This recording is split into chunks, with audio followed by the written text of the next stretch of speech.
ஆன்மீக நண்பர்கள் அனைவருக்கும் அன்பு கலந்த வணக்கங்கள்.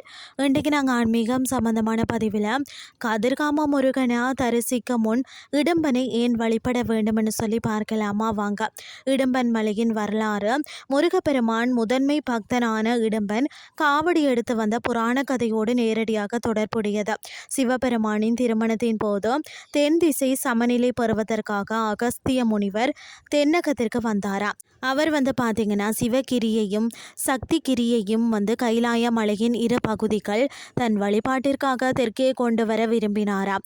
இதற்காக தனது சீடனான அதாவது அசுர குலத்தை சேர்ந்த பலசாலியான இடம்பனை அந்த குன்றுகளை எடுத்து வருமாறு பணித்தாராம்.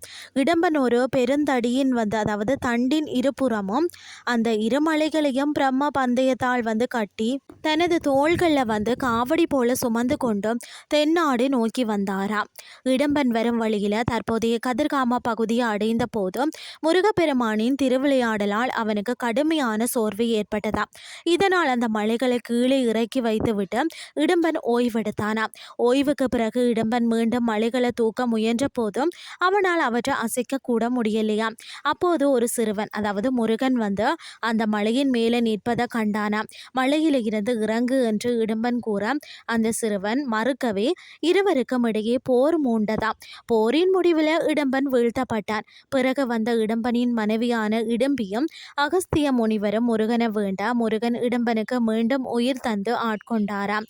இடம்பன் தன் தவற்றை உணர்ந்து யாரெல்லாம் முன்ன நோக்கி இவ்வாறான காவடிகளை சுமந்து வருகிறார்களோ அவர்களுக்கு நீ அருள் புரிய வேண்டும் என்றும் உன்னை தரிசிக்க வரும் பக்தர்கள் முதல்ல என்ன வழிபட வேண்டும் என்றும் வரம் பெற்றாராம். கதிர்காமத்தில் இடம்பன் காவடியை இறக்கி வைத்து ஓய்வெடுத்த இடம்தான் பிற்காலத்தில் இடம்பன் மலை என்று அழைக்கப்படலாயிற்று என்பது நம்பிக்கை. கதிர்காம புராணங்களின்படி பார்த்தீங்கன்னா இடம்பன் முருகப்பெருமானால் ஆட்கொள்ளப்பட்ட பிறகு கதிர்காம எல்லையின் காவல் தெய்வமாக அதாவது காவல்காரனாக நியமிக்கப்பட்டாராம். கதிர்காம முருகனை தரிசிக்க செல்லக்கூடிய பக்தர்கள் பாரம்பரியமாக முதல்ல இடம்பன் மலைக்கு சென்று இடம்பனை வழிபட்டு அவரிடம் அனுமதி பெற்றி கதிர்காம தலம் செல்வதா வழக்கமாக வச்சிருக்கிறாங்களா. இன்றும் கதிர்காம கந்தன் ஆலயத்தின் அதாவது பாதுகாவலனாக அந்த பகுதியை கண்காணிக்கக்கூடிய ஒரு உயர்ந்த எல்லையாக இந்த இடம்பன் மலை ஆன்மீக ரீதியாக கருதப்படுகிறது. மற்றொரு நாட்டுப்புற கதை என்னன்னு சொல்லி பார்த்தீங்கன்னா இடம்பன் ஆரம்பத்தில் சூரபத்மனின் படை தளபதிகள் ஒருவனாக இருந்தானா. முருகப்பெருமான் சூரபத்மனை வதம் செய்வதற்காக கதிர்காமத்தில் அதாவது மகேந்திரபுரிக்கு அருகில் உள்ளதாக கருதப்படும் தலம் அதாவது பாசறை அமைந்திருந்த போதும் இடம்பன் முருகனின் ஆற்றலையும் தெய்வீகத்தையும் கண்டு வியந்த அசுர போக்க கைவிட்டு முருகனிடம் சரணடைந்தானா. அப்படி அவன் தவம் ஏற்றிய இடம்தான் இந்த மலை என்றும் கூறப்படுகிறது.